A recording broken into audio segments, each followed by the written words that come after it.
Welcome to the Bonus XP podcast, the podcast where every fortnight, three friends gather around the internet campfire and each bring forward a news item or topic from the gaming world that we deem worthy for discussion. I'm your host, Luke Morgan. Joining me, as always, are my bearded boys, Conan What up? and Griner. Hello. How are we, boys? Living large. I'm great. Griner's making fat recovering from stacks. COVID. Recovered. Consider me recovered. So, before we get into it, so this week will be a little different where we'll sort of just all contribute and talk about the biggest news that have been happening in this week, because I feel like there's been some big news items that have happened that it's been a horrible news week, really bad news, tragic stuff. So we'll get into that in a bit. I do want to just see what you guys have been playing recently, and I'll start with Griner. Since you did have a week of isolation, I am keen to see how many dozens of games you've completed. Oh, Steam library's clear. yep. My backlog is done. No, Yep. look, I'll be honest, I was feeling quite unwell some of those days. Wasn't feeling like playing video games, but I did play some. Have you guys heard of Gorogoa? No. It's a pretty old puzzle game. It's been around for ages, but it just came out on Game Pass. It's always intrigued me. It's got this, it's all hand-drawn art style. And it's just based on sort of 4 tiles and moving them around. Anyway, it's a really interesting puzzle game. I recommend it because it's free on Game Pass, and it took me like 45 minutes, and that was in the middle of my sickest day of COVID. So, you know, if I can do it then, you can do it now. It's, I think it's a fun one. You're an inspiration. I Your know. sickest day and you're still slogging it. That's Good for right. you. Still trying to get the content ready for the podcast. I enjoyed my time with it. It's very short. I recommend it though. I've been playing Mass Effect 3. Ooh. Wow. I'm probably 25 hours into Mass Effect 3, which is probably a fair bit in a week and a half or something. What I mean, I feel like we don't have to get into spoiler territory. It is an old game. What was like the last big story thing that happened in your playthrough, just so I know where you're up to? Oh, I'm not sorry. All right, so here's the thing with this, with this version of Mass Effect, right? Is that Yep. it comes with all the DLC. So it throws you Yep. into the universe, and as soon as you can do whatever you want, you get all these quests directing you to the DLC. And I was trying not to Yes. look anything up, but it sent me to Omega, I think it was, which Okay, yep. is one of the DLC packs. I looked it up Yep. afterwards. People weren't that hot on it. It was fairly long, so I did all of Omega because once you start it, you sort of can't stop it. Yeah. So I was kind of stuck in that. I was pretty disappointed with that. I mean, I didn't hate my time with it, but the whole time I just felt like this just feels like really side to what is really trying to happen in the world here. See, it's not a good way to experience that DLC, because it was the first DLC that came out for Mass Effect 3. I feel like it's definitely the weakest of all the expansions, and it's way too long for what it is, I feel like. And I remember when I did my replay last year when the trilogy came out, it was like the last one I left to last, and I was like, I'll just get Omega over and done with and try to push through and get through it. But yeah, it would feel very jarring in the middle of the campaign. I kind of wish I had either looked up first what the DLC was, or if it just had a little badge next to it in the game, so I knew that it was, a side mission. Other than that, I've started the Leviathan stuff, which seems really cool. I'm really keen to see where that goes. I got the last sort of big main thing I did that I remember was there was an academy that Jack was teaching at, so I Okay, yep. I Grissom rescued Academy. them and was on my merry way. Oh, I cured the genophage too. I guess that was after that, but The little thing. Oh, the genophage. That's a big story mission. just a little task, but no, it was good. I have enjoyed it so far. It took a while for it to get going, but once it gets into the typical Mass Effect stuff, I'm like, oh yeah, this is why I was here. I still wish the RPG stuff was deeper. Like, I wish there was more like, I don't know. I wish there was like conversation checks for your skills and stuff like that. I think the older Mass Effect games had those, didn't they? I feel like They have the Renegade Paragon system. Yeah. Did they take it out entirely? It's still there. Renegade and Paragon is still there, but it's like it's not the same as the old ones. I feel It's like all it used to watered be down. if like your skill in engineering was high enough, you could do a check in that and solve a thing that way.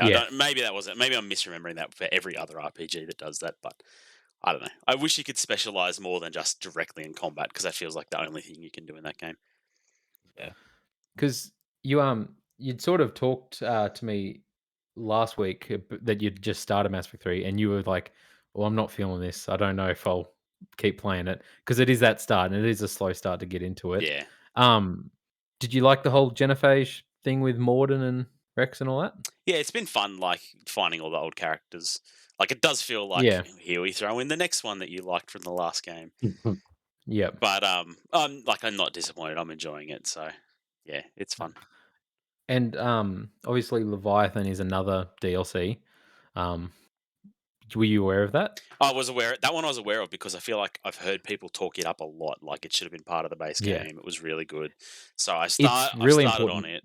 Yeah.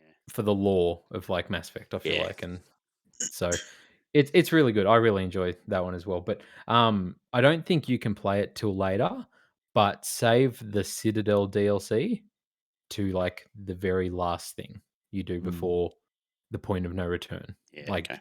it'll be obvious that like it's the point of no return and clear up anything you need to do or whatever. Yeah, But okay. Citadel DLC is meant it was the final DLC they did for the like final content they did for Mass Effect, and it's very much as like a wrapping up everything and you know Yeah, okay. having fun with your friends. And it's kind of it's I think it's really funny. I really like the Citadel DLC. It's like one of my favorite DLCs I've ever played. Cool. I'm Um keen to get back to it. I've got one more thing, one more game, yes. because this is the game that I Yes. really want to talk about. Yes. Wordle. Have you guys heard Oh, of Wordle? what? No. I Word have. Wordle is a browser-based game. Every day there's a new word.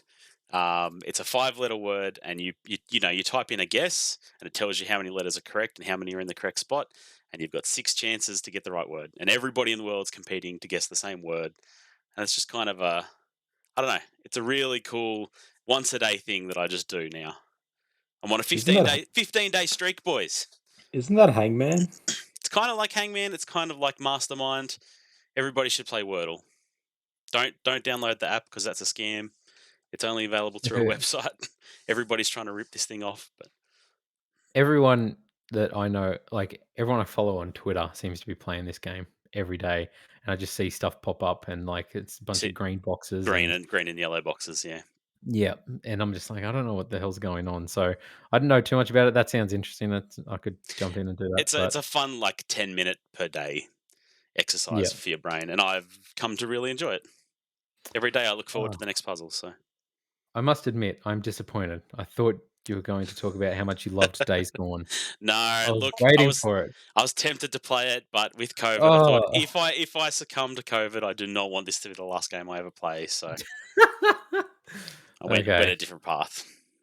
Fair enough. Fair enough. We'll have to wait for that Griner eats his hat moment where he talks about how good Deacon St. John is We'll for see. another day. We'll see. Yeah. um, Conan, have you been playing any video games this past fortnight? I've played one game actually. It's Yes. different. So this past fortnight's been pretty busy. So besides the usual Halo that I've been playing, I just started playing an old mobile game that I had years ago that I forgot about. Do you guys ever play a game called Loner? No. Loner? No, I don't think so. Maybe a long time ago. Yeah, I've had it on my phone for a while, so I don't know how old it is. Basically, it's just very simple. I don't even know how I found it, but I did. You're essentially just playing a plane, and it's flying through a very dark corridor with like lights at, sort of at the end, and Mm, it's like it's different shapes. Like there's a triangle opening, so you need to sort of position it and slide it around to go through, and then there's moving objects. So it's really basic, but it's got a really nice soundtrack. It's a really cool visual style, and as you sort of go and make progress, like these sentences appear, and it's kind of like these sort of inspirational, sort of nice things. And gradually, as you get through chapters, it starts to unlock bits of backstory. And so it kind of tells this story of this. I mean, I don't know the full thing yet, but it tells the story of like a pilot in I think World War One or two, and it's kind of him going to war and the love of his life that he leaves behind. And I think he's writing letters back to her. So it's kind of like damn. this really sort of beautiful kind of dream. It's just really relaxing. So I sort of played it in bed because I haven't had much time to do anything else. Mm, So when I'm there, like as the last 20 minutes or half an hour, it's a really nice sort of relaxed thing. You're just kind of zooming through this really like surreal landscape, and it's really therapeutic. It's nice music, and it's just a chill out. Um, No. Nice. And in the wake of this fortnight's news story, I feel like small indie games like that is where I'm gonna find all my joy. So Preach, brother. Preach. Fair enough. got to embrace it. Um, it's funny, that sort of reminds me, you describing that reminds me, have any of you guys played a game called 3/4 Home? So it's like I played it on PS4, I think it was on Xbox and PC and Switch, I think it's even on. It cost me like $4. It's about a 40-minute long game or an hour long game.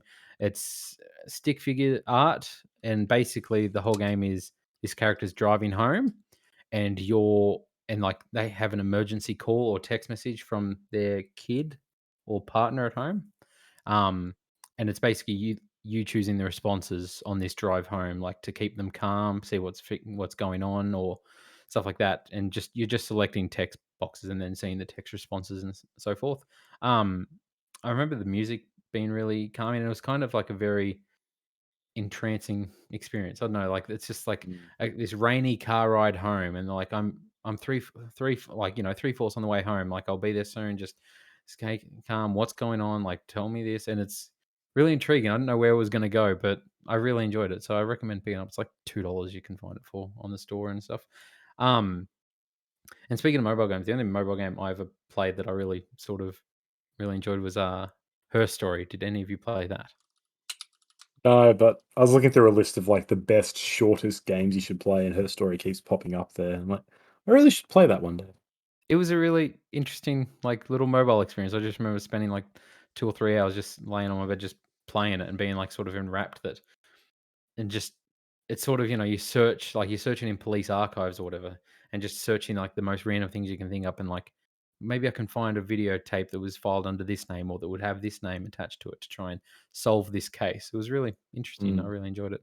And I believe it won, like, It Narrative of the Year or was in Game of the Game of Year or the Year something. contention a Yeah. few places. Yeah. Yeah, which is crazy. Um, so I feel a bit shameful. I didn't play much this past fortnight. I didn't even play Halo Infinite multiplayer in the past Whoa. fortnight. There's a new event, Um, man. You got to get on that. oh, is there? Yeah. Yeah. Um, I've been playing. I did play the DLC expansion for Life is Strange: True Colors, which came out a month after release, and it's just been sitting there on my to-do list for months. I knew it was only a short 2-hour experience. It's a different character than the main character. It's set a year before the events of True Colors. Um, so I wasn't like in a rush to get it. I wasn't like super, but I was keen to play it. Finished it. It was all right. It was more fun Life is Strange conversations, but it's just this one character alone, basically, she runs like a radio station, so you're taking calls and like doing chores like, okay, I gotta select this song for this, I gotta go find that track for this caller in, I need to talk to these people that are calling and stuff like that. It's interesting, but yeah, not amazing or anything like that. But I yeah, heard the best part of the main game is the main character. Like they are the Alex reason to Chen play that game. is an awesome character, and yeah, her not being in it kind of is a detractor. But well, we'll get into the news items for the Hold on, week. hold on. You did send a Yes. message about unpacking music. Did you play unpacking, or were you just listening to the music? No, okay. I did play unpacking, not all of it. Right, I played. I think I unpacked 2 rooms. right, okay. Not much. I do need to get back to it. I enjoyed my time with that thing. It was very sort of therapeutic so far of just like unpacking things, and I was like, oh, okay, I can put that there. Oh, I can flip them around and move them in different directions, and sort of laying out the room how I would. I was going to take a picture of my room. Oh, I think it does it, doesn't it? When you finish, it takes a Yeah, it does. snapshot. Yeah. I was going to do that and compare with you to see what your room looked like and compare our styles.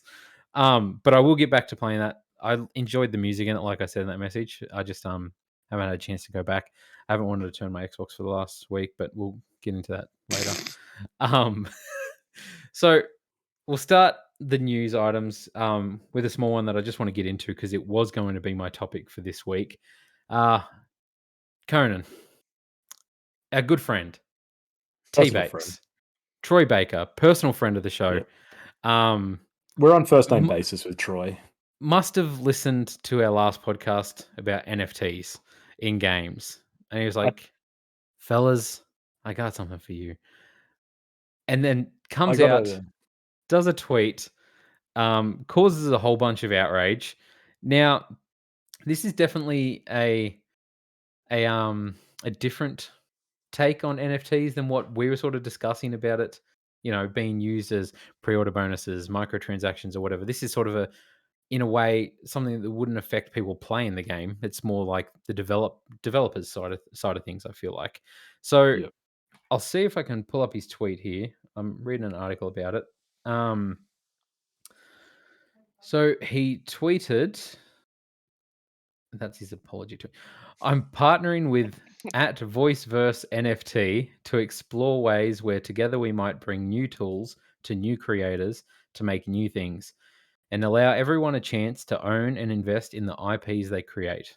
We all have a story to tell. You can hate or you can create. What it'll be. What will it be? Now, Oh, it's not great.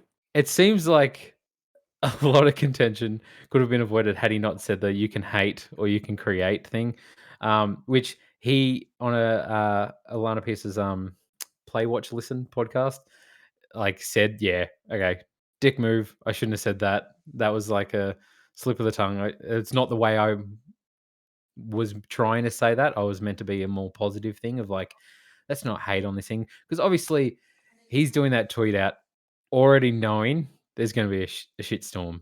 Like he doesn't do that tweet if there's already not such a negative connotation to this in the gaming industry at the moment, right? Yeah.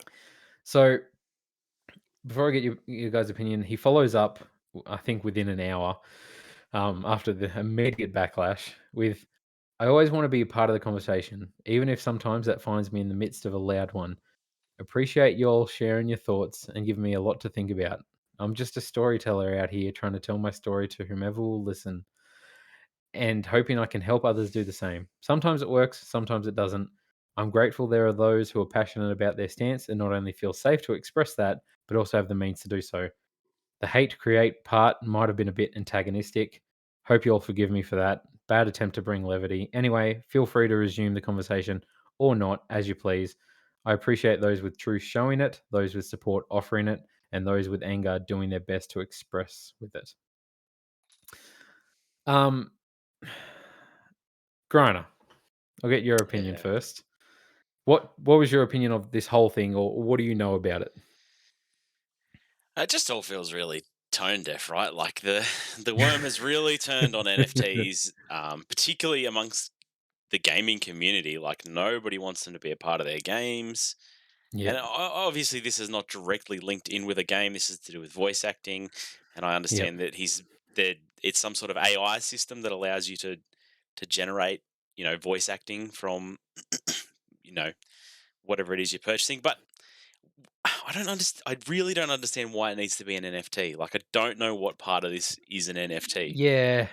So even they bring this up on the Play Watch Listen podcast, and he said, "Yeah, I really shouldn't have posted that photo that of the little cartoon Troy Baker that's like really bad. It looks like an NFT, like it looks like Mm, your bored ape or whatever it is." He's like, "Yeah, that had nothing to do with my post." He's like, "I just posted because they made that," but his thing isn't really to do with like the NFT side of things. His thing is to do with what this voice verse is creating, this like program that they're creating. Um, but obviously you post it with that image, mm. people are just gonna put two and two together and be like NFTs bad. Um, It's still called something NFT, like voice NFT, although what voice verse NFT, it's yeah. still an there's still an NFT component to it for what like I can't fathom why. No, I don't get it. It's like this sample that they create, like this. Basically, the way he explained it is, he was approached by these people and he said, "This is a way," and they have this really interesting thing to use my voice and have an AI do voice acting with my voice. And he's like, what this will allow is a lot of independent creators out there who couldn't afford Troy Baker in their voice cast, or games who like voice acting is expensive. There's a lot of games who just have dialogue, like written dialogue, Yeah. and It's a lot, and a lot of games wish they could have dialogue, but it's expensive. They don't have bad like voice acting or anything. And he said this is a way for that person to put dialogue in their game with my voice in it. He's like, this could be audiobooks. This could be anything like podcasts. We might have Troy Baker on this podcast very soon. Who knows? As a host. Cool. As our fourth chair, his responses are very organic. But basically, they could use this obviously, and the whole people argument is people like, Troy, you're putting yourself out of work. Like, if people can just do this, why would they hire you? Obviously, the Naughty Dogs of the world aren't going to be using an AI to create Troy's voice. He's an actor that does motion capture, all this, and you would assume him as a person will be able to act better than what an AI using his voice is going to be able to. So that's not a thing. It's more about the low independent things. He said he wasn't doing this for money. This isn't like a get rich quick scheme. This was about That's exactly what it is. telling stories and creating, like helping independent creators and all that sort of stuff. Obviously, there's a morality question here when it comes to, like, straight away, everyone was like, he's gonna say the N-word. Like, people are gonna like use him in Call of Duty lobbies to say whatever they want Troy Baker to say. And on that podcast, Troy Baker says, yes, 100% they could do that. And he's like, but if people wanted to, they could do it now. He's like, there's AIs already that can do this and manipulate voice recordings. He's like, it's not me. He's like, and people, like, it's not going to be a thing. And we're moving into this age or whatever where that's just going to be a thing. But that's beside the point. I'm sure they could have the AI blocked from saying certain words, but who knows? Conan, how did you feel about this whole thing, and what's your opinion on the morality side of things and the fact that, like, our good friend is going down this dark path? I mean, I had a long conversation with him, and I was like, Troy, Yeah. this is a bad idea. And he was like, Conan, the godfather to my child, I appreciate your input. But he just didn't listen. He didn't listen. I think he was drunk on power at the time. Yep. I don't know. Part of me is like, this is dabbling in that whole, the dark future where it's just making things like deep fakes easier. He's right. The technology's there to do it already. But if you're just like, hey, guys, for a small price, you can have my voice do whatever you want. It's like, okay, well, now it's just more people are going to be able to do it, right, than the people who know how to really delve into this stuff. But aside from all those sort of apocalyptic questions, it's totally a get rich quick scheme. Like that's kind of that's what this thing is. NFTs have risen off the back of the crypto boom, right? It's all sort of come up and everyone's like, wow, you can get rich off this thing, and heaps of people did. And so NFTs kind of sprung up and was like, that's the big thing, and everyone's laundering money in it. And it's totally just a way for people to be like, I'm famous. I can sort of create something that has no real value, but by creating the illusion of scarcity, it does. And people are kind of people with too much money or what, or just people who know how to play other people can just be like, well, I can jump in on this and people are going to want to buy it. And if I buy a few of them and show that they're worth millions of dollars, I can then make them and sell them for millions of dollars to idiots. And it's just like there is a world, there is a realm of NFTs that are good for gaming and things like trading card games. We have to truly recreate the sense of like actual permanency of an object. But this idea of like I'm doing voice AI snippets and they're NFTs because you own me saying this word that someone else owns the exact same thing of me saying a word, but it's an NFT, so you own it differently. It's adding on this layer that does nothing except makes this company money, makes him money, and just sort of adds this level of pomp and douchebaggery of like, I have an NFT of Troy Baker. And like we don't need dickheads using those. We don't need like it also makes me think when he's like, I'm doing this so people can create games and create stories. I'm like, no, you don't need Troy Baker to create a game though. And you're right, Luke, Naughty Dog's still going to get Troy Baker in to do it. If you're an indie studio making a game, you don't need Troy Baker. And so having would you not though? Like if you were creating an indie game, or say you had a book and you wanted to make an audiobook of it, and you could have a voice like an AI do Morgan Freeman's voice. My question would truly be like, well, how good is this voice? And I guess this is the question, like, because if it actually is indistinguishable from him, Sure, but I can't imagine it will be. No. I can't imagine it's No. actually going to be like he's going to inflect words properly. He's going to add certain emphasis. He's going to really bring a performance. And so if you're an indie studio, that's actually going to be detrimental. If you're like, all right, my game dies on this cool story, and you got this crappy, hokey version of Troy Baker going, I'm Troy Baker. It's like everyone's gonna laugh at it and be like, "This game's bad. It's cheap and it's bad." Whereas you could Yep. just get someone from the studio who cares, does a better performance because they're actually there. Like this Yeah, is going to become a I weird can gimmick I of can like, see, like, I'm going to send you Troy Baker clips on your birthday and be like, Troy Baker says happy birthday, dude. I'm like, And I'm "Oh like, my god, thanks, I own an man." NFT of this for I don't know, probably And I'm like, $500. "Conan, T-Bag's already called me himself. I don't need, like, he's our Here's the friend, phone remember?" call that I've got. Um, that's the thing, like, I don't know, I feel like this I can see the side of it. I obviously, there was money involved, there's, definitely a side of that. I don't know, I feel like as an indie developer, not even as a character performing, but, like, to have like a narrator or whatever, No, it's a narrator. I know. Naruto. Like voicing, it could be interesting to have certain famous voices do that. And I can see the appeal of an indie developer who can't afford someone performing or anything like that. It'd be interesting. Like, there's no way it wouldn't get used. Yeah, a lot of people would pay to just have it as their Call of Duty voice when they're playing online. And like, Yeah.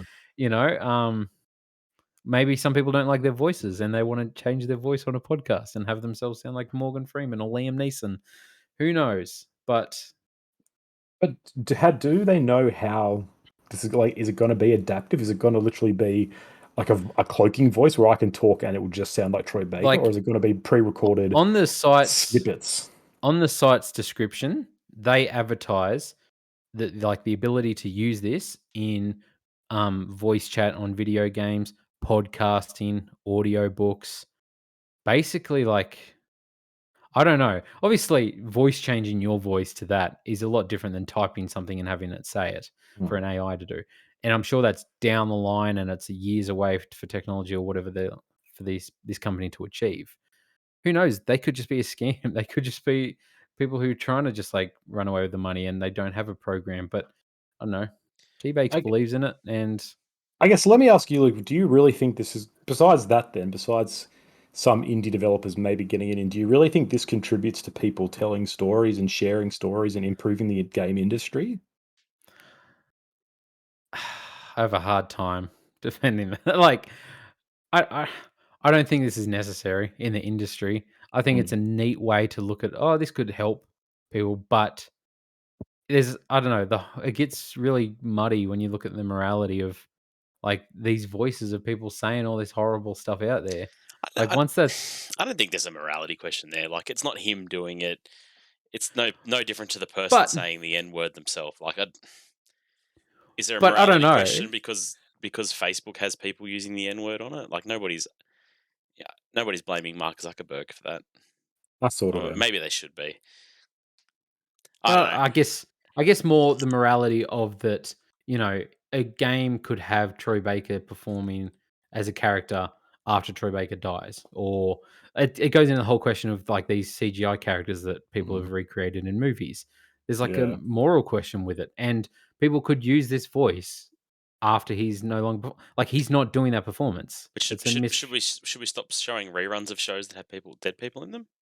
That's different, though. It's not That's though. It's something not that he's that's sold. no, He's sold the but rights to this that's voice. They have the but that's rights to use something. it in perpetuity. Who cares? Like, he's sold that. He didn't have to sell that. He didn't have to give up his soul. No, I he guess didn't. the dilemma there is But like he's a storyteller. the idea of creating something new from that He's dead person, and that's where it was weird with Star Wars, where it's like the guy who Mm. played what is it, Marth Moff, Tarkov, no, Moff Tarkin. Moff Tarkin. It's like Yep. he's dead, so he actually hasn't created this, but we have the illusion of him creating it. That's a little bit different to rerunning Star Wars. Like we know he made it, we have that object. So there is I think, like, I agree with you, Luke. There is an ethical question there of like, I don't like that whole idea of this person's dead and they have no, yeah, they sold their rights, but at the same time, there is still this weird question of like, would they have been okay with it? It's obviously legal, but Mm. that doesn't feel, part of it doesn't feel right to me. Like, I don't even but like having the CGI Tarkov and the weird layer in Leia. Rise of Skywalker. I'm like, you shouldn't be. I don't think you should be doing this. There's a difference between recreating an actor who passed away without their permission and someone selling the rights Mm. to their voice to be used in this manner. I think they're Yeah, that's completely different yeah. questions to me. Like, Yeah. I get that. Like, I get that. It's not as much of a morality question as it is with recreating the dead moral the people. moral question is, should anybody be investing in NFTs when they're just like literally using up the power of small countries and destroying the environment? That's the moral That question, I think. like for sure, Probably not. and that's why I guess there is a moral dilemma here because by being just like I'm making NFTs for no real reason besides he's Yeah. obviously getting a good payday out of this, and like that Yeah. is yeah. I mean that's no different from any powerful person raping the world, So can so but could it's just another way. So on their website, they have a roadmap, right? This is their development roadmap. This is what's coming Okay. out. So the initial voice offering, this is supposed to happen in January 2022. 8,888 Origins PFP paired with unique AI generated voice models are dropping in January. None of that sentence makes sense. It's all gibberish. No. But literally, they're releasing the voices in January. The NFT is what gives you access to it. So the NFT has nothing to do with how it works. The NFT is just the Mm. contract to say that you own it. Yep. Text to speech functionality doesn't work yet, but it's coming. That's the next step. And then we'll have AI voices. Then we'll be able to add emotions, and all the way down at number 6. Then you can do the speech to speech. That's when you can use it in Call of Duty to say your Mm. slurs. Um, and after that, it'll be integrated into games. Like, this is a nothing product that starts off with just it's so bad. Like, go if you're interested in this, go look at this roadmap and just make sure you're okay with this roadmap taking 10 years because like literally half the functionality is not even there yet and it's not being added for several steps. Like, it's bad. If you wanna be part of the future, jump on now. No. And like it is really I don't dangerous, support right? it. Because it's created sort of this world, and you can take this to a whole argument about the general global economy and how we're facing this weird dilemma of what the future looks like and how everything's getting more expensive and wage doesn't grow, blah blah blah. But it's kind of like how crypto became an out for a lot of people, and it's kind of perceived that way by certain groups. And I Mm. feel like NFTs are doing the same thing, where you've got these huge investors and people who are like all these It's content people who wanna producers. retire, man. It's people who are Yeah, like, "This well, I'm gonna quit my day-to-day job, and this yeah. is how I'm gonna get out." But I think a lot of it is people who are like they don't see a future in terms of they don't want to climb the ladder and spend their 40 years working for a job that might not pay off in the end. So they're like, how do I really get ahead in life? So they're always looking for a get rich quick scheme. It's like a new lotto. And so they jump on Yep. this thing. It's like NFTs. We don't really know what or why, but the language and the nomenclature is all similar to this stuff that people know about. And so someone sells one old meme for $4 million and everyone's like, cool, this Yeah. can be my ticket out. And that's dangerous because it also brings, like all those crypto success stories, for every one, there's a million failed. And it's Yep. the Yep. same with this. Absolutely. For every NFT it sells for $4 million, there's probably people who have spent all their money into them, hoping they'd be big or worthwhile, but they'll never do anything with them. And it's just like That's this is yeah, it's really kind of like insidious. That's the thing. The idea of NFTs a few months ago was interesting to me, where I knew like a bunch of graphic designers and artists who, like, when this was whole thing came out, like Boss Logic, and he was selling these really cool looking art prints, and I was like, "Oh, okay, I can see the appeal. Like, these people, wow, they're spending a lot of money. I could just save that photo, but I guess they own that photo. But now it's like it's Bored Apes and it's frogs and it's Yeah. like I don't get it. I don't get it when it's this. When it's No. like not I don't know. Art's obviously subjective, but yeah. If Yeah. if you wouldn't have hung it on your wall a few years ago, I don't know why you'd be buying it to own it now other than for profit.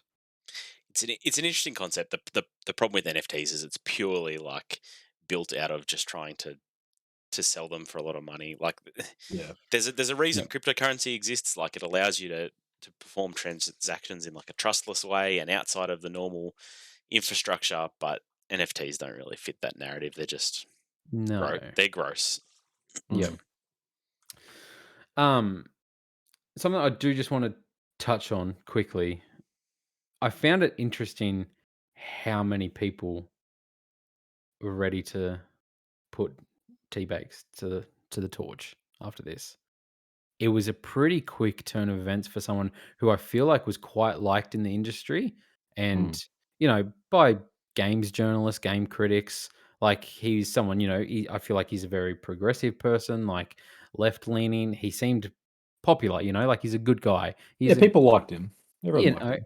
it it turned quick. Like, all my Twitter feed that day were just people who just turned against him, criticizing him, bringing up random bad experiences from years ago. I saw tweets where like, you know what?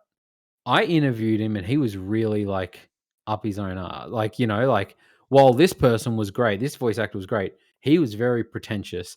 Oh, I waited in line for an hour for him and I don't think he treated me with respect. Like, it just seemed, and then a lot of gaming journalism really turned against him as well. Like, he's not that great. Like, I was just like really surprised at how many people were ready to turn on him, and NFTs was the trigger to do it, man, and it was really a badly timed tweet Yeah. and a thing to start promoting, but, But oh, sorry, Granny, you go. I was just going to say, like, it's Stalker was not that different. Like, Stalker is a yeah, beloved franchise by a core group of people. It's not hugely popular in the wider audience, but I think there's a hype around Stalker 2. And as soon as they announced that NFT stuff, like, everybody was yeah, against it. Nobody was for that, and no. like, they issued It their apology less than 24 hours later as well. Like, it's like it's poison now, I think, which is good. I think that's what the gaming community wanted, right? Like, they wanted this to be poison. So as soon as somebody tries to say we're having NFTs in their game, it's gonna yeah, get and I reversed. mean, you'd have to be pretty stupid to do it now. I feel like Feels like Yeah. it. if game developer like, if you are working on implementing NFTs into your pre-order programs, don't do it because it's Yeah. gonna backfire. That idea is scrapped. It's like So, this is just Twitter though, right? Like something goes bad, everyone jumps on, and within a week or yeah. two, like T-Bakes will go silent. Like he was at my house for a barbecue the other day, and I was talking to him Yeah. about this, and I was like, "What are you going to do?" And he said, "Look, I'll just lay low for a week." And we high-fived, and I was like, "Good idea." Yeah. And I think he'll be fine. He won't be like He'll be fine. blacklisted or anything. He'll It's still be in the next Naughty Dog game. He's still he gonna be will. one of the best voice actors on the planet. Um, Amen.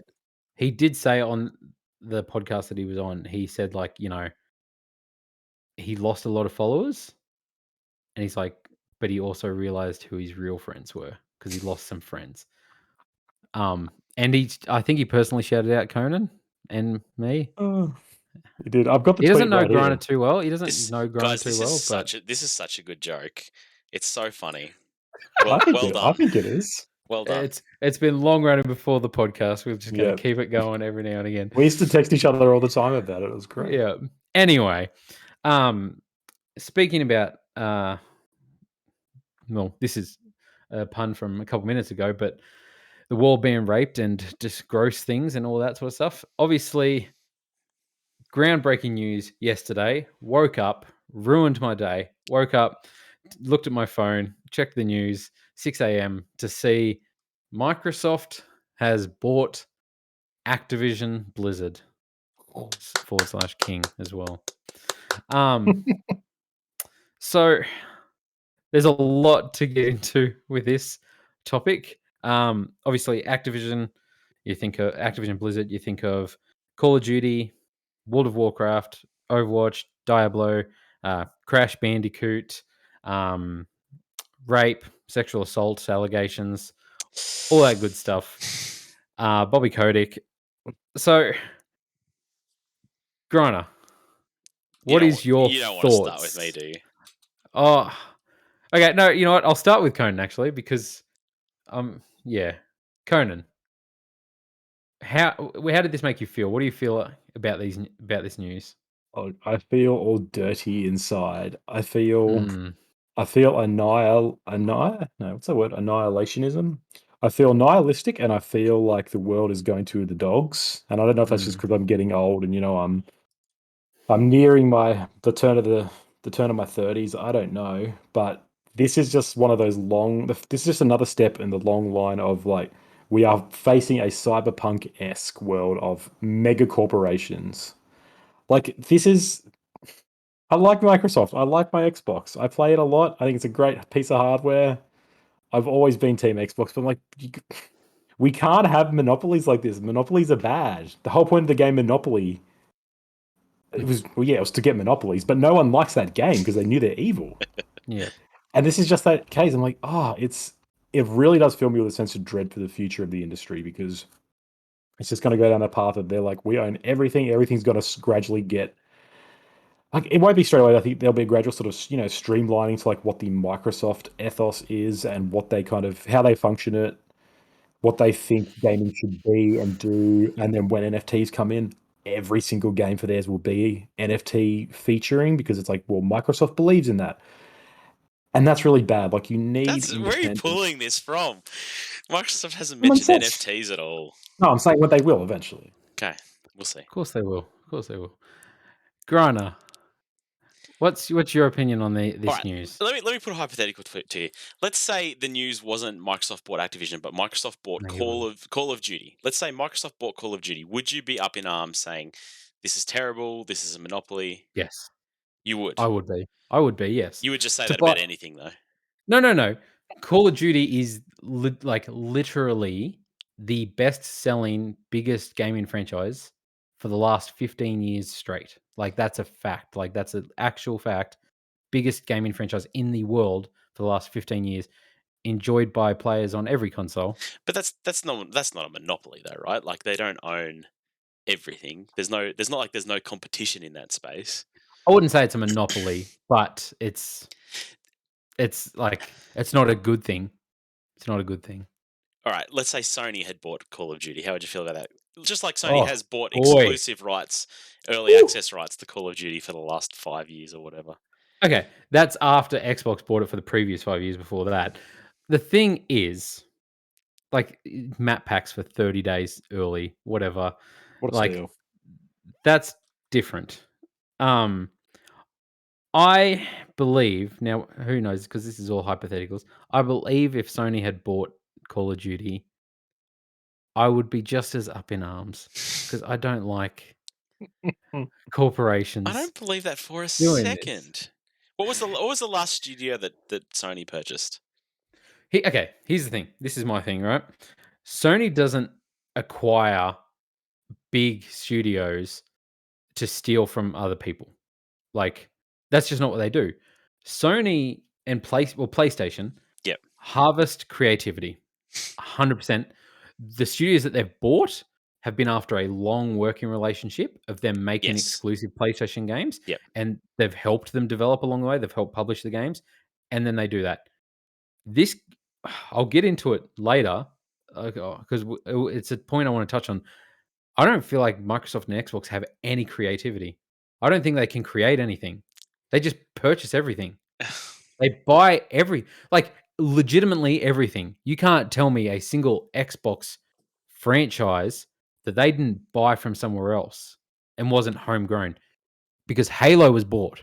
Yes, but Gears of War they was came bought. into like it's not like there was an Xbox back when there was a PlayStation 1. Like it's not like No. Microsoft started in the gaming industry when there was fledgling companies. Like there were existing companies that they brought on board. Like how else are they supposed to start that? Are they supposed there is an Xbox Game Studios that develops games, right? But the And what thing have They they did some good made? stuff. I can't remember. What? Nothing good, but nothing They did recent Nothing. Fable, anyway. didn't they? At Fable. one point? No, that was Lionhead. No, Oh. exactly. No, The thing they made Sudeki. Great game. It was a good game. I enjoyed that game. The thing is, Activision, I believe, is Activision Blizzard is a failing company for several reasons. In the last 2 Hmm. years, they have released of games that aren't Call of Duty. They've released one Crash Bandicoot, a remake of Tony Hawk's Pro Skater 2, 1 Yeah, and they 2, did. and Yeah. that's So good. literally it. Yes. The last 2 years, they've only released Call of Duty. That's all they have released. Activision Blizzard has only released Call of Duty games. Yep. They've announced Let's a bunch of stuff, but They yeah. probably announced and cancelled a bunch of stuff too. The thing is, I think Activision is a failing publisher. Like they literally have Call of Duty. As soon as Call of Duty's like luster darkens, like as soon as nobody wants Call of Duty, which I believe is coming, like that game, like the last every Call of Duty is the last Call of Duty. Every fan is like, this is the worst Call of Duty ever. I feel like that franchise has dipped in quality hugely. Like from the heights Mm. of Modern Warfare, this game that's lauded as one of the best first person shooters of all time. Like, I definitely feel like the last 2 or 3 have come and gone, and no one's talked about them. And is that because of the battle royale phase? Everyone plays Warzone now. that's right, No they one wants do. to just play standard Call of Duty. Like, it's just And I like don't know. Warzone's a huge thing. I'm not denying that, but I Yeah. think Activision is like one bad Call of Duty game away from being in huge trouble. Like, let's say they miss their release date, they can't get the game together, and it doesn't come out. Blizzard's been working on something for 17 years and not released it. Like, Overwatch 2 gets delayed again. They have nothing coming out for the next 12 months. Mm. I think that company's in more trouble than it looks like. So And particularly when you consider how bad their PR is at the moment under Bobby Mm. Kotick. Can we touch on that? Sure. So, okay, what's your point of view then of all this bad press, deservingly so, for them being a horribly run company with very deep ingrained, um, like toxic culture, sexual assault allegations, sexist, like hiring practices, like all this sort of stuff. Bobby Kotick literally threatened to murder a woman on the phone. Came out and apologized later and said, "Oh, I was just hyperbole. I, was just a bit overreacting." But he threatened to murder a woman over the phone. They now get this easy out, like all this stuff where Sony, all these people have come out and been like, you know what, we're going to change the way we work with Activision. Like with this stuff, we can't support this. So did Microsoft. They're gonna reevaluate their Yeah, relationship with Activision. Microsoft are deeply disturbed by what Activision are doing, and we're going to be reevaluating I don't how think we that work with I them. don't think they ever That said. was no, just wait. There was a quote that he said that they'll be dealing with the way with Activision differently in the future, and based off that stuff. And that was 8 days ago that he'd said Oh, that one. they definitely knew they were purchasing them for sure. And just to come in now, buy them, Bobby Kotick, who's like people have been demanding him to resign for the last 2 years with all these allegations, all these lawsuits, will now get a big, big payout. And yet we talked about this in the chat. He would have got a payout when he left anyway because he's the CEO and he's been there for 25 years or whatever. And he owns a huge amount of stock. But Microsoft literally bought them for 45% extra, like over what their share Market value. price was worth. 45% extra. Absolutely, Like, that. I don't disagree. That's wrong, but that's a wider issue that happens in every industry. Every industry. Do you think Harvey Weinstein's poor? Like, he's in jail. no, That's how they solve it. They put him in yeah, he's jail, in jail. but he's still got a lot of money. His estate's still worth millions. I guarantee it. There's a different rule set for the rich, and that is the problem. Yeah, yeah. We can get Microsoft into the buying whole Activision. capitalist. Microsoft buying Activision is not the problem. The problem is that there's a different rule No, set for the rich. it is a problem because Microsoft are the first ones to stand up on stage and talk about how progressive they are, how caring about their workers they are, Yep. all this, put up their different colored flags and like this, we're representing this month, and then all this sexual assault shit. Let's reward all of those people with millions and millions of dollars Let's without a care in the world let's because let's we don't only care about money. let's cut out the scum in the only way you can do it in a capitalist system, by buying it out, and let's give all those workers better conditions. You think that's why they're buying I Activision? don't. You No, think that's why they're buying Call of that's Duty? not why they're buying them. But I think that's what will happen. I think that will I be a think 100% improved place to work. It has to be, because you're right. Microsoft has spruiked for a long time how progressive they are, how much they're in favor of like gamers in general, yeah. and if they don't come in and clean house, then obviously there'll be a huge problem. But they have to. They will. I'm I'm sure Blizzard are happier. Like with even though Activision Blizzard employees found this news out when they woke up yesterday and saw it. That's how they found out apparently. But That's how I would expect them to find out. I guess so. But I'm sure they liked the news. I'm sure Blizzard, I think, as from what I've heard from Blizzard fans, Griner, you can maybe touch on this. It's been a poorly run company especially since the merger with Activision. Absolutely. Um, and this could create more freedom for them to be the Blizzard of old. Absolutely. I think obviously when we talk about like exclusives and stuff, I totally think this will bring World of Warcraft to Xbox. I think they'll bring it to console and put it on Xbox, and it'll be an Xbox exclusive. I don't think it'll come to Xbox. They might make a new MMO. Really? I think WoW is actually dying. Mm. Final Fantasy 14 is eating its lunch all over the place. And it's not on Xbox. No. And it's the biggest thing that's eating its lunch. Why not put it on Xbox as a big exclusive MMO? But I mean, I played WoW for several years. To put that on Xbox would be a huge undertaking. They'd be better off starting from scratch. World of Warcraft 2. Yeah. 100%. There's no way they can port everything that's gone into World of Warcraft onto console. It's just not built for it. Not even the world's most powerful console. It's That just not built Microsoft like for to it. It's say. just not built for it. It's just not that kind of game. Okay. Here's the thing. Like, anyway, touched on the creativity side of things. This is like Bethesda. I can deal with. They make buggy messes anyway, and they're overrated. Bethesda, in my opinion, is way worse because I believe the quality of games that have been coming out of Bethesda over the last 10 years, as bad as some of those have been, are better than anything that's come out of Activision Blizzard in the last 10 years. Well, they bought Activision for more than 10 times the amount of what they bought. I mean, there's a huge amount more stuff there, but I know, and obviously, like, there was an analyst that said, based off Call of Duty figures and even like stuff like Candy Crush and yeah, all this sort of stuff, by like the end of financial year 2023, they'll have made the money back. yeah, Like it's Microsoft will have. stupid. It's a stupid But amount of money. like the thing is that like Sony can't do this. Sony isn't Microsoft. No. Microsoft is the second richest company in the world. And to just come in and be like, you know what? 45% over the share price will pay. Because who's going to say no to that? Why would Activision ever say no to that when all this bad press? This solves everything for them, Yeah. sends them all home rich, and leaves Xbox to clean up the mess. Like, why would they not do this? And my question is, do you guys think Call of Duty becomes exclusive? Yes. Really? Yes. Conan? Yeah, I don't see why I wouldn't. Really? Like, PlayStation has the lion's share of players. Like, Actually, yeah, I actually don't know without a because doubt, when you even with some of think the Bethesda stuff, they were talking about how what we were talking about. It would kind of be almost silly to not like. Bethesda, they're not like Starfield and all that is not going to come to PlayStation. They've confirmed that. Yeah. I would be shocked. I'll do this podcast naked if Call of Duty becomes Xbox exclusive because Really? Oh boy. Get ready to do a naked podcast, dude. because I feel like, look, PS4, we'll go to PS4 figures because it's a bit weird with PS5 and Xbox Series X at the moment with shortages and no one talking about their numbers. But PS4 outsold Xbox One 3-1.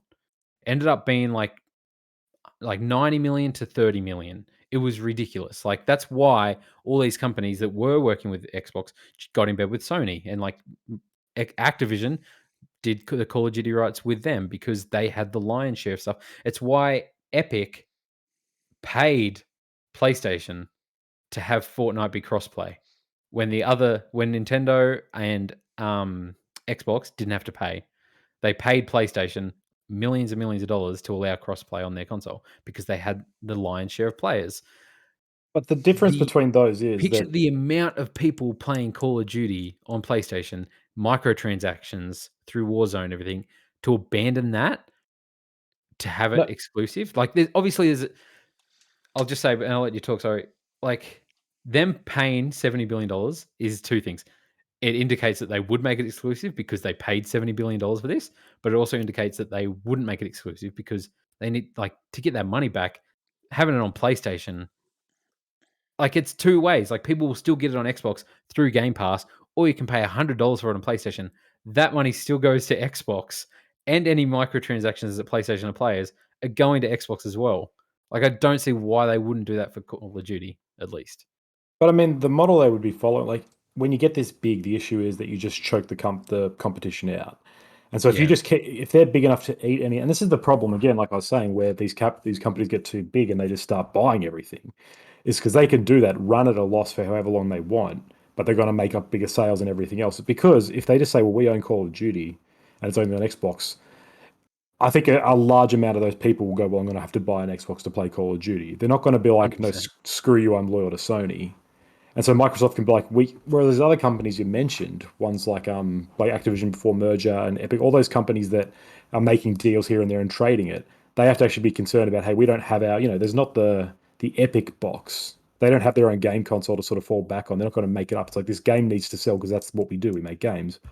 Microsoft doesn't even really care about it. Like they're like, we'll have this because we can sell games on here. We can have it on our computers. We can have it on our Xbox as well. We'll sell that. But we're also doing everything else. That it's just another part. So the whole exclusivity thing becomes almost like, I feel like it becomes a non-issue for them. With like, well, no, because we're just going to make you buy. It's the Apple strategy. You're going to buy an Xbox brand, a Microsoft brand, this, and that. And if you want to enjoy anything, you have to participate in our ecosystem. And we are big enough that we can do that. Yeah, I think it goes one step further. I don't think Microsoft even cares about console sales. All they want is people to sign up to Xbox Game Pass. That's all this is. 100%. This is all this is. And if this brings over 10% of those PlayStation players to pay for Xbox Game Pass, they'll do it. And I bet Microsoft is trying their darndest to get Xbox Game Pass on PlayStation 5. Yeah. Yeah, I could see that. I really can. I think it's more foreseeable that it will go on Nintendo. I can see Yeah, Game Pass going on for sure. Nintendo. I think Xbox want it on PlayStation, Yep. which would be really interesting. I'd be down for that.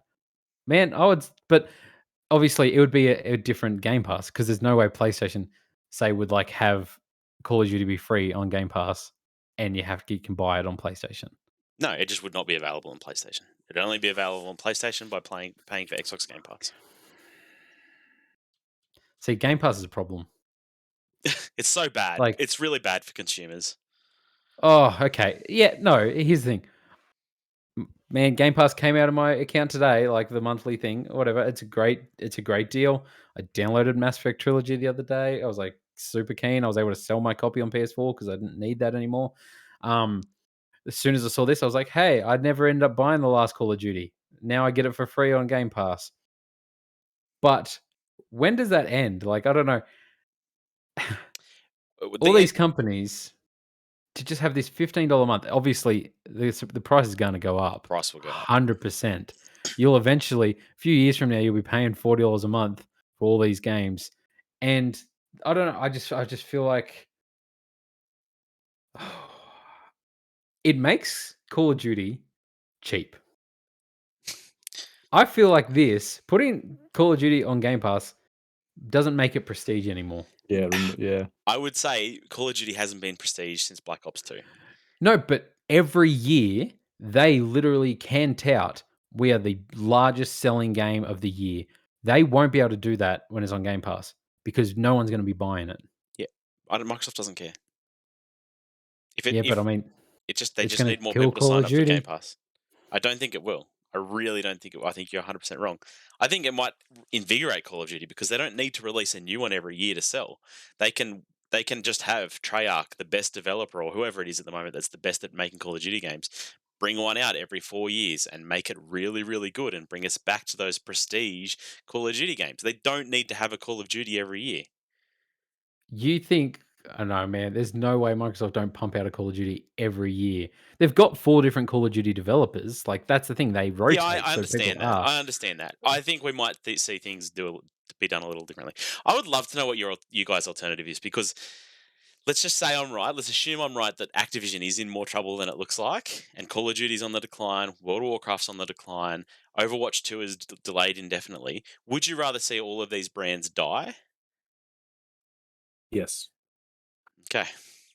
Activision is literally one of the most profitable game companies in the world. Sure. It wasn't going to die. Okay, but how many brands have they allowed to languish? Like, where's our Guitar Heroes? Where's our Spyros? Like, there is a huge list of games that Activision Blizzard own that don't get made. Don't get me started on Spyro and Crash. There's fan bases for them. People love these games. People want them, but Activision won't do them because they're not as good of an investment as Call of Duty. But now, under Game Pass, like, if it gets 10 more people to subscribe, that's all they need. We're going to get a Spyro. We're going to get a Crash. We're going to get a Guitar Hero. We might. Do you really reckon they're going to make all these games? They're I going to think be like 100%. 100%. All right. Griner's right. Like, Xbox, known for their quality exclusives and single player games, are really going to now start pumping out these games. That's the thing. But They're They're gonna get not. their They're not. creative That's juices where flowing. that's what they're trying to get into. That's why they're buying these companies. yeah. The concern is though, like, isn't this just going to become another Disney thing? Like we've seen this happen with Yes. Disney, and what we have now is after the shine of one or two, we just get subpar. We get like fairly. I don't I know if don't I'm think being we get critical. subpar. We don't You get don't? subpar with Marvel. No, I think this is a valid discussion, and I think this is the discussion, and I don't think we're there yet, but I think this just gets us closer to it. Because I think that's sort of how I see it going. You might get a new one of those or something. It's like, wow, Microsoft, and it's the same. It's indicative of this grand consumption, like the policy's done of this share thing where you of the subscription based thing where it starts off cheap, it undercuts, it gets you in, and then they jack it up. And the same with what happened with Disney is we got one or two really good examples of all these things. Everyone got excited, everyone bought into it, and then they go, okay, now we're just investing this. We're bringing the same thing out year by year, and it's like the quality dips. We saw it in Netflix. Like Netflix is struggling with things like they keep jacking the prices, they keep losing hold of Mm. titles. All the Netflix originals are getting worse because they kind of get into this system with like, well, we need to keep making them or we need to keep trying to churn this out to please fans. But when you really businessify it and you make it a part of a large machine, it loses that quality. I think it really does lose an element of we're a company who just loves making these games. And Activision Blizzard hasn't been doing that. You're right. They probably have been a dying beast, and that's why I'm kind of like, well, maybe those things should just sort of die and be finished, and we can always remember fondly the games of yore, rather than okay, now we're going to get StarCraft 3, 4, 5, 6, and they're always just like really meddling efforts, and we're like, we don't need those I things. mean, We don't need a StarCraft's always been bad, hasn't you're a fool and no one likes you. The it? thing is, I don't think that holds true to what we've seen so far with their acquisitions. Like we haven't Hmm. seen Rare be forced to churn out game after game after game. We haven't seen Obsidian, be forced to do that. We haven't seen any of these companies that We they've haven't seen taken. anything yet. That's right. But that's the Yeah, thing. They've been allowed to have the time to complete their games. They're not being asked to churn them out. You know, And what happens when they churn out shit? we'll see. Like, That remains to be seen, though. but like, I don't know. I don't know how long you can have bloody, what is it now, 30 studios making games. And I know Microsoft will just keep swinging its big money bill around. And, but when does, I don't know. I feel like we're going to see a lot of these smaller companies die off and move into other things We'll see. because, It remains to be seen. Like it's definitely a gamble, and we definitely haven't seen the payoff for a lot of those acquisitions yet. But I mean, think about it. Games take a long time to develop. Most of those acquisitions have happened in the last 2 to 3 years, and this has been COVID years where game development Hmm. has slowed to a crawl as it is. I I don't think know. it's unfair to say we should have results from their acquisitions yet.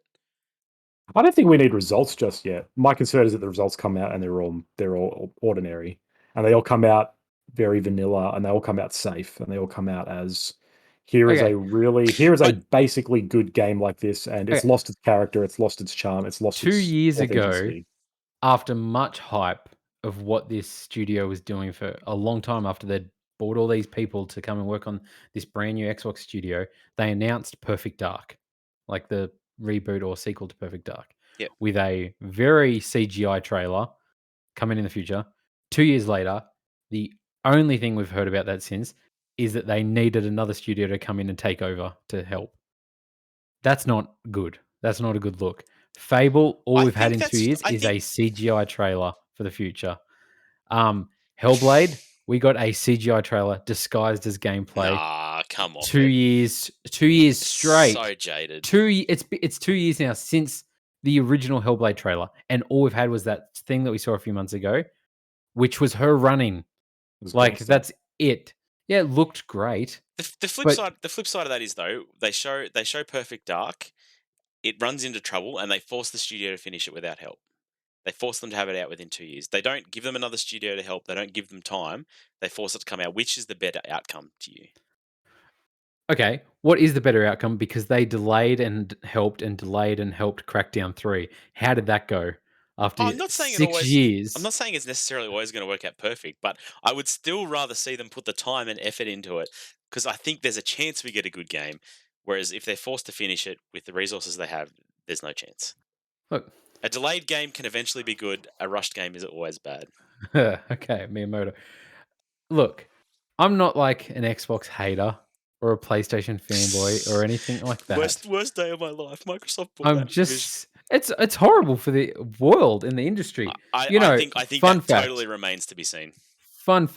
literally Microsoft yesterday with that purchase could have solved world hunger 10 times, apparently. 10 times. I mean, There's that's a there's a whole other. there's a lot of Yeah, businesses and individuals in the world who could do that but don't. yeah.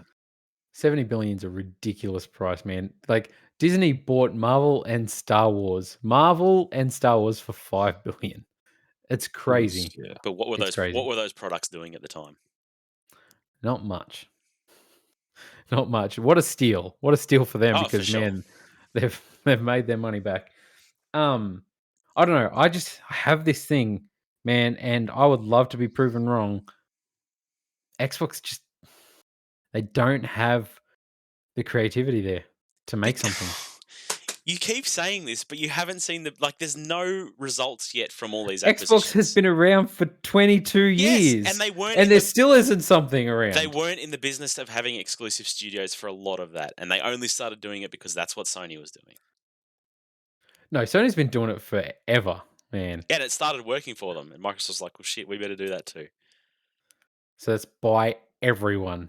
Let's buy everyone. When you got the The DOS, question is, so two other things I want to get into about all this thing. Um, Apparently, so it came out. Activision were wanting to sell, and they approached Microsoft with this. Um, and apparently, there were other companies looking to buy them, which were Apple, Amazon, and Tencent as well, which is a big Chinese organization. Microsoft is Which is far and away the best result there. Yeah, I agree with that. what's wha that's the thing. What does it look like Apple buying Activision Apple doesn't know what to do with games. or Amazon, and then it's exclusive to Twitch what's Prime. their what's their streaming Oh, there's console? Moon or something. I can't remember what it's called. I've forgotten what it's called. It's out. Yeah. What's See, the name? Microsoft's definitely the best choice. They have a history of gaming, at least. None of those others really. Apple has app games. Amazon's trying to get into it now, and so they'll be doing the same thing soon. They'll just be purchasing developers So because the same principle, right? They want to get into this market. They don't have it already. So so Microsoft's definitely the best outcome. Yeah, that's the thing. Like it gets interesting though because like PlayStation could be bought. and You they know, probably will. They probably will be. I think that's where you'll run into monopoly issues. I think that's a bridge too far. Microsoft are already treading on thin ice with this. They're just I don't think so. Antitrust laws have been so degraded in the US. Although it's funny they've just announced they're gonna strengthen them again, but we'll see how that goes. people I are think looking we'll into crack it. that There's one. people who are looking into As Microsoft at so the they moment should. with So this. they should. Absolutely, shut them down, boys. Shut them down. Think EA's next. Hmm. They need a sports brand. I think they try for EA eventually. Oh, man, they can't buy Activision and EA like Was that. it might be too much. You're right. So okay, something I want to get into it.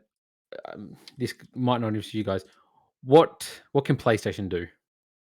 Because like this is a big hit. This is a big punch, and obviously Sony's share price or something was a value Yeah, of $20 billion down today. dropped Um, huge. what could Sony do to retaliate? Even though it's not like they retaliate, it's not like big corporations don't make decisions like this just to spite another company and on the whim of something. But who could they purchase, in your guys' opinion, that would be like, oh shit, okay, Purchasing is not the right answer. I Yeah. think no, with base. like 100%. I think PlayStation doing what they're doing and just being like, hey, we're just going to keep making quality exclusives and just work on these smaller studios and help grow them up and make these quality games and work on our partnerships and keep making quality games and hope people keep coming back for that. Um, but you can't have if Xbox makes Call of Duty exclusive and has Game Pass, it's going to come to a point where PlayStation are going to have to do something. And obviously, there are rumors that their Game Pass equivalent is leaking. It's like codenamed Spartacus or whatever, and that they're working on that. Um, I feel like the only game studio or anything that they could do to really do anything would be Grand Theft Auto, like Take-Two. What about Konami? I think buy the games of Konami. But Konami makes sense.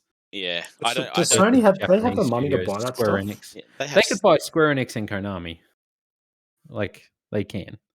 They have $70 billion lying around, or is it It's like not gonna cost $70 for a billion. or is it like we buy these for a very low price? Because the flip side of that is then Microsoft just highballs them every time.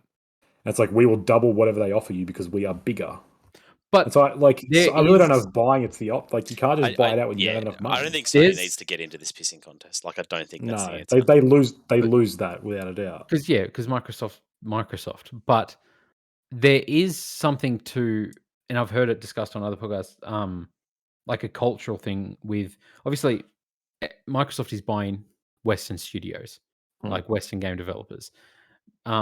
PlayStation has all these collaborations with stuff, places like Square Enix and Konami, and all these rumors like in Japan. Yep. Like that's where Sony's from, and like there's a whole thing. A famous story back in like the late 1990s.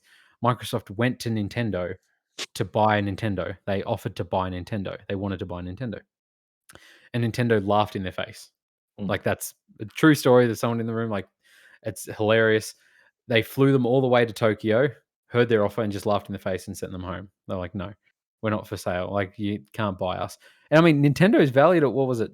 Was it you said the other day 65 billion? I tried to verify that and I couldn't find it anyway, so it's probably nonsense. But I wouldn't. Microsoft definitely has the money to buy Nintendo. I don't think they Yeah, ever would, but I don't think Nintendo would sell. Like I don't know. Like No. who I knows? think But what you're getting at is right. I think Japan generally has a much better reverence for their history and their this sense of like this is a game for our nation, and it's not as yeah, if like some weird we are, Nintendo is pro-Japanese propaganda. It's just more of a sense of like they have a real respect and reverence for their history and for what they've done as a culture, and they're yeah, like gaming is important to their general outer reception and their world, like their involvement in the whole world. yeah, And so whereas American capitalism, the American system is very much geared towards you make it big. And so if you can sell for big, you've won. Like once you yeah, sell your prop thing for $1 billion, you've succeeded. Or if you can make 10 billion, that's great. Japan does have more of a reverence and respect for like, no, we're doing something here and we're still making money. We're still winning that game, but we're not just trying to offload it for the highest bidder. So I yeah. don't think they will sell to Microsoft or anything, but I No, also don't think they can then just, yeah, things like Sony, PlayStation should be okay, I think, as long as they stay in that hand. It's just more of a concern of what happens with Sony as a whole. And like if that if that falls apart and then there just becomes dire things for that company, like what happens to the future of that? the thing is, like, Sony and PlayStation are different, as same as Microsoft and Xbox are different. Like, Mm. PlayStation is a way more profitable company than Xbox is. Like, Xbox a lot of time is in the red. Like, yep. it's not a big brand of Microsoft. Yeah. Microsoft looked at Xbox as like the weird cousin, then they'll just throw money to them because they're like, no, they've got this plan. While PlayStation is a legit powerhouse for Sony. Like it's one of their only ones that are consistently in the green in the stock market and everything like that. But yeah, I don't know. It'd be pretty cool to see Grand Theft Auto port. I think Sony has to stay the course, keep producing the high quality I AAA agree. single I player hope so. experiences because that is their unique selling point and that's what people go there for. And Yeah. I hope so. I think Sony's in a bit of a sad state at the moment. Like the PlayStation 5 obviously selling gangbusters, selling really well, but there hasn't been that killer exclusive there yet. And Game Pass, maybe you disagree, Luke. Maybe you're going to tell me that Returnal's this big breakout hit, but I think the value Press of starts game of the year. yeah, I mean, it's definitely like I'm keen to get a PlayStation 5 to play it, but it's just not there for me yet. But I think between Game Pass, Halo Infinite, as middling as that game is, it's still one of those games that people will buy a console for. I think, Mhm. Or play it on their PC. That's the thing. Like there is no Xbox but exclusives anymore. nobody is aiming for the PC market. I don't think any console makers like we have to make games that it can steal people away from PC. I think that's a fool's Yeah. errand. No, and obviously PlayStation now is dipping their toes and releasing 2 to 3-year-old exclusives on there. Yep. And I feel like they've been very Give us strategic. Bloodborne, baby. Give us Bloodborne. I think, like, you can tell what PlayStation are doing when they do this. They're very strategic. Is they release them when a sequel is announced, Mm. and the sequel will be on PlayStation only because they want new people to come in and be like, "Shit, man, Luke, you were right. God of War is freaking awesome. I want a PS5 for God of War 2." Yeah. You know, like people like that. I don't know who they are. There's people out there like that. Um, but hey, God of War, probably a killer app for PS5. But the problem is it's on PS4 as well. Yep. Like, same as Horizon. And COVID's obviously ruined that because I feel like they wouldn't have done that had PS5s been available easy in store, and the market base is a lot bigger at the moment. Yeah, But possibly. so many people are stuck on PS4 because they can't upgrade yet. Like, those games were announced as PS5 exclusive originally, and PlayStation were very clear of like, we believe in generations. Games are going to be PS5, while the old ones on PS4. You know, like, but Yep. COVID's changed their hand because you can't buy PS5s anywhere, like No. at all. No. People walking into stores can't buy PS5. So how are you expected to release your big exclusive on uh, an audience of 10 million while there's 110 million with PS4s out there? It's just doesn't make business sense. But um, last thing we'll get into, even more gross, if that's possible. Uh, Bobby Kotick. There's a rumor that Activision before this were looking to purchase Kotaku and PC Gamer, two big of the biggest gaming like journalism reporting reporting websites. Conan, you brought this news story to my attention. What's your thoughts on this? Disgusting. So there's a term used in the journalism world called catch and kill, which is this exact thing. It was brought to light pretty heavily by Ronan Farrow when he sort of Mm, uncovered the whole Harvey Weinstein thing. And it's that exact thing. You find out what this is. You find this news story that could be dangerous, and you buy it out, and then you silence it. And so you yep. find it before it becomes big, you catch it, and then you kill it so it never actually makes, you make them sign NDAs or whatever. And that's kind of what this, even though this isn't quite the same, it's the same sort of insidious principle of just silence the media because that's what's harmful. And that is so dangerous and such a horrible precedent for just like free society. Like free media is essential to the cornerstone of any really like actual free society and free world. Yeah. And even though this isn't to the levels of Rupert Murdoch owning all the news that gets played in certain Mm, parts of the world, yep. it's along the same lines of, hey, these are the outlets for this stuff. We control the narrative. You control truth. And like Yep. they were totally doing it to try to get ahead of this press and just say, we just either To silence it try or be and like, lessen the damage on yeah, Activision's name yeah, and probably their share price. Like, yeah, they for sure. wanted to be more valuable, so they wanted Yeah. all this negative press to disappear. And like, it's not just a Activision Blizzard thing. Like every company would do this. Every big company. I'm sure, I'm sure Microsoft, Sony, Amazon, Apple have done this thousands of times over. I'm sure they've silenced people's testimonies for things. They've paid out cases of like malpractice and malfeasance and stuff. It's just it's one of those things. You uncover one problem and then you start to realize how deep the rot is. And Mm, this story is just like, holy crap! Just you guys were, and all the hypocritic sort of like, we're trying to change. This is really alarming. It's like, no, that wasn't the case. You guys wanted to silence it and just move on, and that's really it's gross. yeah. I'm obviously all they had to do was sell to Xbox because now all these gaming websites don't seem to care about all the bad history. They just want to celebrate how awesome it is for corporations to buy other corporations. I think everyone's pretty like aware of the problem with this. No Really? one's being like great. Yeah. I, But there I is there is a bit of optimism of like, hey, that's maybe they will change things because they weren't going to change it themselves. yeah. Optimism is definitely the sense I get. Okay. Grant, Everybody's what do you have any thoughts on them trying to oh, control the narrative around it? obviously it's disgusting. Obviously it tries like people try to do it all the time. I think I like this all like this story was never going away anyway, and this the gaming journalism scene is too spread out. I think to like it's not like I kind of, it's not like Rupert Murdoch where you could probably buy him off and never hear about a story in Australia. Like mm, there's yeah, so many gaming websites and there's so much I don't know. There's so much independent discussion on like Reddit and 100%. NeoGAF and stuff, where people will 100%. talk about this stuff even without it coming to news articles.